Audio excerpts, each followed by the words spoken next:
What's up, everybody? Happy Friday. Hope all you're having a great day today so far. I hope you're all staying cool because it's hot as hell. I'm gonna tell y'all right now, it's hotter than the devil's ass cheeks out here today. I'm telling you, it ain't even no joke. It is hot as shit. I'm sitting here melting like butter. It is hot. Um, Listen, that's why I'm staying, trying to stay cool, drinking my water, trying to figure out what I'm gonna eat for dinner tonight because I really don't know. I want to order out because I don't feel like cooking. It's just that hot. Like I don't feel like cooking nothing. I don't know what I want to eat though. Like a salad. I don't know if I want to eat a salad or not. I don't know. I gotta figure. I'm gonna figure it out. So anyway, getting into this episode of GH, y'all know I'm about to cut up today. Don't mind me in this video because I'm gonna be cutting up. Um, I can understand why Jason wants to hire Brando from a business perspective. I get it. Carly's thinking from a personal because of Gladys. I'm glad Jason was like, fuck Gladys. We ain't thinking about Gladys. It ain't about Gladys. And I'm glad Jason shut that down. He was like, I'm not thinking about that witch. Like, this is from a business perspective. He was like, if Brando want a job and this is what he really wants to do, he was like, I'm not going to turn him down. You know what I mean? I can't blame Jason for that. Jason, of course, is a little hesitant because Brando has a child on the way. But, Brando's a grown ass man. Speaking of Brando, I'm glad him and Sasha had this preliminary conversation. The reason I say preliminary because this conversation is far from over. It really didn't solve anything, so I'm glad they took the first steps to having this talk because I think this conversation it was needed. Um, he felt like thanks to Gladys that he thought Sasha wanted to keep him at arm's length, like she didn't want him around. And she opened up to him about her concerns about him being in the mafia. She doesn't want to raise a child with somebody in the mob, you know? Um, she thinks Brando would be an amazing father. I mean, he's a great guy, of course. He would be an amazing father. But if he's going to be in the mafia working for the Corinthos organization or any organization, she doesn't want that for her child. Now, here's the thing. I know some people were saying yesterday how she was with Michael and he has mob ties. Here's the thing about that, though. Michael has mob ties. Yes, he's connected to the mob because of who he's related to. He can't help that. But he was never in the mob. There's a difference between having mob ties and being actively involved. Michael's not actively involved. He's very separate away from the business. But yes, does that still make him a target? Yeah, because of who he's related to. But so far, he's managed to keep Wiley out of harm's way so far. So far, so good.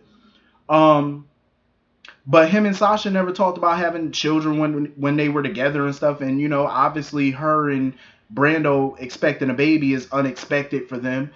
She wasn't planning that either. But I still say, that was kind of Sasha's fault because when you have sex with somebody, you need to make sure that you got condoms and you on birth control, like just protection, please. But I cannot fault her for being concerned about the safety of her child if Brando chooses to be in that life. I mean, why be in that life if you don't have to? He already told Gladys that, the garage is successful, is making money, so you don't have to be in his life. I mean, when Sonny got in his life, that was because he didn't have nothing. He grew up from the street. You know what I'm saying? He grew up rough. He had a rough childhood. So that life pulled him in there, it pulled him into that life because he saw the glitz, the glam, and he wanted to be in control.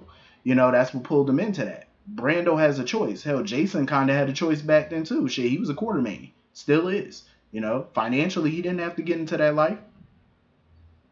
I could kind of understand why he did, but I feel like him and Sasha are gonna have to continue to have this conversation, and he's really gonna have to think about this.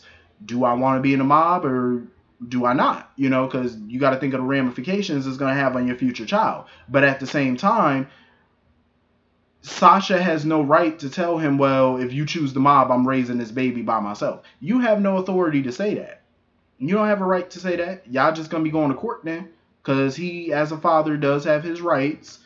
You know, I just think that they need to come to some type of agreement. But like I said, I'm not mad at Sasha for being concerned about her child. I'm pretty sure, Brando's concerned about the child too. I believe he wants this child too, but it's gonna have to be some compromises made, and he's gonna have to think real hard about what he want to do because it's gonna be a situation. So anyway, moving on from that, Can I just tell y'all again how amazing this freaking pool is? I'm loving it. And I'm loving everything that we get to see that come with it. I wish Sasha was not pregnant. I wish she wasn't. You know, she looked beautiful pregnant, but I mean, come on now. The bikini shots we could have got with her in a bikini now, come on. We already done seen Portia body, and Portia body is banging. You know, we just seen a lot of banging bodies so far with this pool, and I'm loving it. And now it's Dante and Chase's turn. Now they want to show they stuff off and whatnot. You know, my thing about Chase is I understand his frustrations. I get it. You know, he's been doing physical therapy and he's upset that, the progress has been slow. But I'm like, at least you get to wiggle your toes. A lot of people who are paralyzed do not get to move their feet at all. Like, they don't get to wiggle their toes. They have no movement whatsoever down there, from the waist down. They have no movement. So at least, you wiggling your toes is a good sign. Progress, that's why they call it progress. In the process, it takes a while. He got to be patient. He has to be very patient. But I'm glad him and Dante are, in this bromance and they're friends, and Dante got somebody that he could talk to. And he was pretty much telling him about Sam without actually telling him about Sam. Like, he never mentioned Sam's name. But, I respect the fact that Dante felt like Sam was drunk and impaired the night that they kissed, and he doesn't want to take advantage of that. I get it. But I also understand where Chase was coming from too. He was like, bro, if the person that you kiss make you happy or you feel a certain way about that person, you want to date them, then you should take a leap of faith and go do that. I agree. I know a lot of people are not on board with Dante and Sam being together. I mean, I'm a little iffy about it, but I already told y'all why I'm iffy about it. But if they happen to get together, I ain't going to be mad at it either. I'm not going to be like, oh, that's nasty. No, I mean, it is what it is. You can't help your attraction. You can't help who you like. So if it happens, it happens. I'm not going to be mad. Is it just me? Oh, and I seen some of y'all comments. I did. I definitely read some of y'all comments yesterday about Sean and TJ and Curtis being at the pool and bodies and all that. Some of y'all motherfuckers need to go to church. I'm going to put that. Y'all need the Lord. Okay? Y'all need the Lord. Because them comments, y'all sitting there lusting after these men, y'all need to go to church. I'm not mad at you, but go to church. You need to be prayed over. Because I seen some of them comments and the way y'all was acting, y'all need the Holy Spirit. You need some holy water. Y'all need a cold shower. Cold, very ice cold, because some of y'all a little thirsty out there. I saw them comments. Don't act like I didn't. Like I said, I ain't mad at you.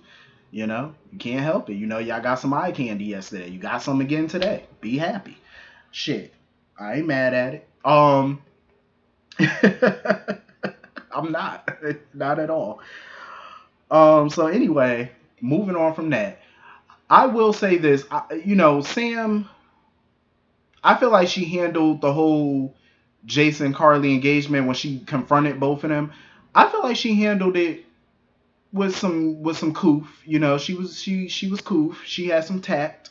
She wasn't yelling, screaming, attitude. She wasn't none of that.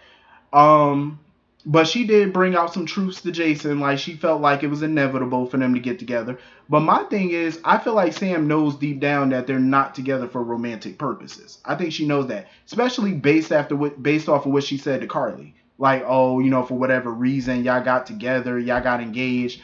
If you need any help, I'm here. Why would you offer that? Something telling me she knows it's not romantic between them. But she tried to tell Jason, oh, it was inevitable because you always put Carly ahead of everybody and first in line for everything. I mean, she wasn't totally wrong about what she was saying, though, because Jason has always, been there for Carly. But what Sam and everybody need to realize is Jason hasn't always just been there for Carly. He's been there for everybody. How many times has he saved Sam and Elizabeth and everybody else? So, I mean, come on. He's been there for all of y'all. So don't act like he just neglects y'all for Carly, because that's not true. That is definitely not true. He does not. He done saved all y'all asses at some point or another. Even the Shiloh situation. Did he not rescue Sam? Like, come on now. He done helped you a few times out of bad situations. So don't go there. I mean, yeah, he does, hop, skip, and jump whenever Carly call him, but I just take that as being a good friend. I mean, I guess, But, I'm glad that it wasn't dramatic. You know what I mean? Like those scenes were not dramatic. She wasn't yelling, fussing, and cussing and all that. You know, she took it like a champ. I'm like, okay, cool. Um, Carly knows she loved it when Jason gave her that peck on the cheek when he told her that he gotta go see Monica or whatever. He was like, "I'm gonna see you. I'm gonna see you back at the house." And she was like, "Okay." She was all suit. Okay, oh, a little happy ass. She finally got what she wanted, and that's some Jason. I mean, we all know it's for business, but deep down in Carly's psyche, she like, "Oh, I finally got my man. I finally, she happy." You can't tell me that she not. That heifer happy. Um. So anyway, moving on from that. Um, Maxie was trying to get all up in Sam business about, moving on and stuff and getting a man, and she kind of realized like, oh, Sam must got a new man or whatever. Sam was like, I ain't got no damn man. But she was like, she did kiss somebody or whatever. There is a guy that she kissed. Of course, she didn't mention Dante's name and whatnot. But she was like, I was drunk when I did it. So of course she changed the subject because she didn't want to talk about it. I love the fact that Maxie is looking out for Spinelli. Like, she just basically called Sam there to ask her to look out for Spinelli or whatever because him and Ellie broke up and he gonna need somebody and, keep eyes on him or whatever. Just be a shoulder. I love that. Even though she's going to Texas with the kids or whatever to get away, she's still looking out for Spinelli. That's what I was saying yesterday. Maxie always has Spinelli's back and he always got hers. They might not agree on things all the time. They might even bump heads sometime, but she always got that man back and he always got hers. Like, I love friendships like that, especially co-parents. I love it even more. That was pretty dope. So anyway, moving on from that. I don't blame Brooklyn. I feel like Ned and Michael might need to listen to her. I do agree with Ned, though. I don't feel like Austin is after money. That I don't think he's after. But I agree with Brooklyn. I feel like they need to keep, their eyes open when it comes to him because you don't know what kind of threat he could be. You don't know what he really wants. Like, he claims he wants to be a part of the family, and that's why he wants the ELQ stock to feel like family, and that he wants, vindication, I guess, for his father because, all the years that Edward pretty much disowned Jimmy Lee or whatever. But I agree with Brooklyn. Keep your eyes open because something about him ain't clean. Something about him totally ain't right. So I would keep my eyes on that. Because I definitely agree with Ned, though. I don't feel like he's after money. Because if he was after money, if it was all about money, they could easily wrote him a check. If that's the case, they could have just bought him off and told him to kick rocks, deuces, bye. But I don't think that's what he after. I don't think so. But he might have another play in mind. So I'm glad that they're getting their ducks in order, ordering another DNA test, for their sake to get proof. Because of course they don't trust Scott, and I don't blame them for that. Brooklyn was trying to play Scott. She really was, because she was like, why would he hire Scott of all people? Y'all gonna stop playing Scott like he ain't the shit. Scott is the damn good lawyer. Stop playing that man. They be playing Scott like he an ambulance chaser or something. Like that man ain't got credentials. Like he is a former DA. Like, come on now, stop playing him like his litigations ain't the shit. Like, y'all gonna stop playing with my boy like that. Y'all are gonna stop disrespecting Scott Baldwin. Little Scotty Baldwin. You gonna stop doing that now. Y'all gonna stop acting like that man ain't no legal eagle. I'm tired of this. Put some respect on that man's name. All three of y'all. Damn it. So anyway, Austin was at the hospital looking at, the pictures on the wall, the memorial pictures on the wall of all the doctors and Lila and Edward and all them. And he kept staring at Alan's picture. He kept looking at Alan.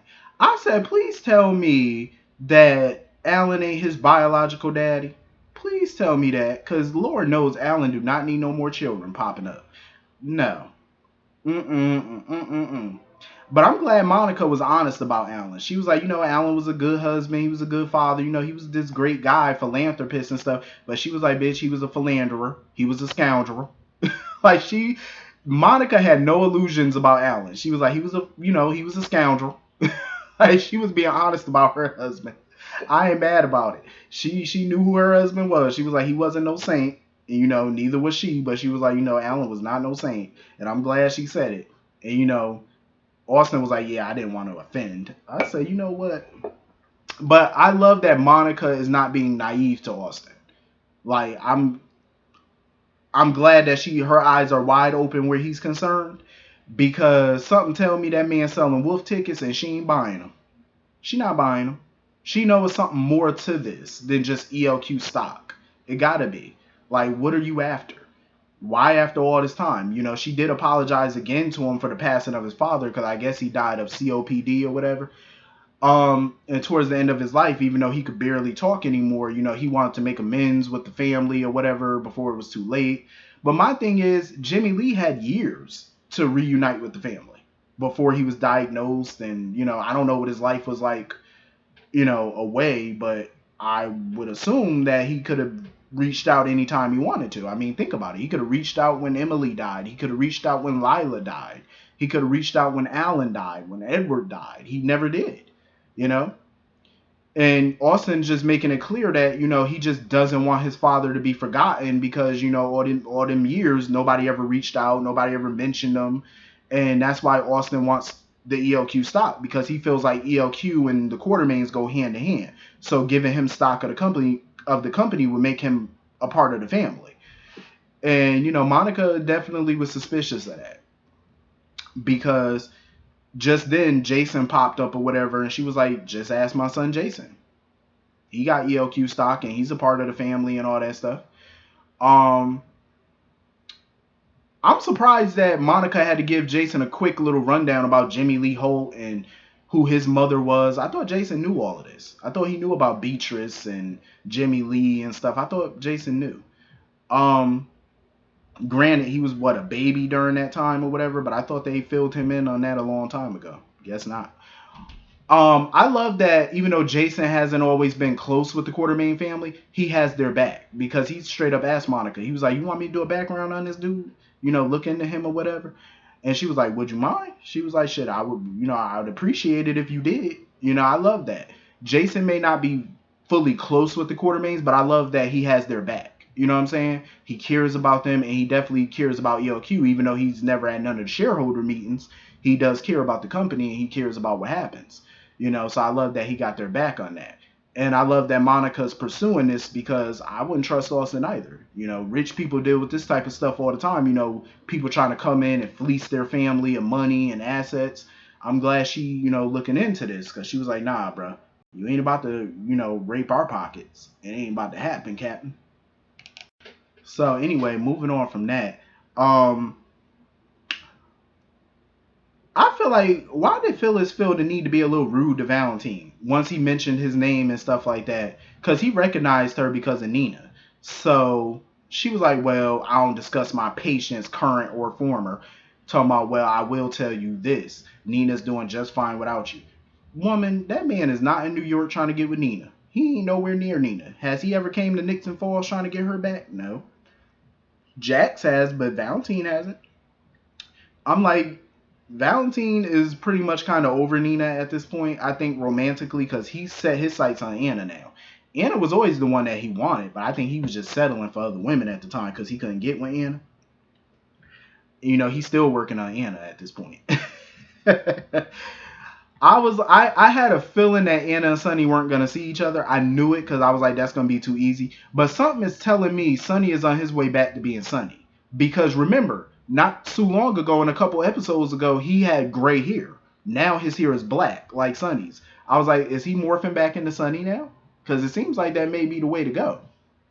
But when Anna was talking to the nurse outside the door, looking for the pilot or whatever, Sonny was listening to the conversation, and when he came out after Anna left, it looked like he recognized her voice. I said, Sonny, think, boy. You know her. Just like you heard your daddy voice. And remember the conversation that you had with Mike. Remember who Anna is? Start sparking. Come on now. So anyway, they got more bad news about Lenny. So it's not even Lenny Hart that's the real issue right now. He got cancer. I said, damn, cancer? I have grown to really like Phyllis and Lenny. Even though they're part of the spinoff, I like them. You know, like, I really have come to enjoy them. And it's sad that he got cancer and he doesn't want to fight it because he doesn't want the chemo or the surgery or nothing, because he doesn't want that because it's going to cost a fortune that they don't have. And again, he doesn't want to bankrupt them. Just in case something go wrong, he ends up dying anyway. He's going to end up financially leaving Phyllis in the hole, and that's not what he wants. But I'm glad Sonny called Nina because I feel like Nina has the money to help them out. If she so choose to, which I think she will. She considers Phyllis and Lenny family, so I think Nina definitely will help them out financially if they need it, which I'm pretty sure they do. If it can prolong his life, I'm sure they're not gonna be all proud and pride and be like, nah, we're not gonna take it. Listen, Nina probably not even gonna take no for an answer on that. So I'm glad Sonny made that call. Um, Speaking of Nina, why every time Nina is at the gatehouse to see the baby, she there to see Wiley, Carly pop up? I'm like, Carly, do you have Nina radar or something? Like, you just know when she gonna be there? Because every time Nina there to see the baby, here come Carly. Like, how you know when she gonna be there? Because whenever she's not around, Carly don't be popping up to see that kid. Like, she forget that she got a grandkid some days. I'm like, please, you always gotta pop up. And Nina was cordial. She was like, if you want to come with me and Wiley to the pool, you're more than welcome. She was very cordial, even though if I know Carly gonna slap the dog shit out of Nina, because Nina's sitting there talking about, oh, congratulations on your engagement. We could toast your engagement. Heifer, you over here messing around with her husband. Not even messing around with him, but you know damn well her husband is alive, and you ain't saying boo. Like, I know Carly gonna knock the hell out of her. I hope they find out when they at the pool at the Metro Court, because I got a feeling she gonna want to dunk her head up in that pool. And I wouldn't blame Carly at all. Nina knows she filed for that shit. She knows she living foul. So anyway, that was pretty much the whole episode. I don't think I'm forgetting anything. Yeah, I think that's everything. But hit the comment section. Let me know what y'all thought about this episode. I will see you all Monday. Have a wonderful, wonderful weekend. Have a great day. I'll see you all later. Peace.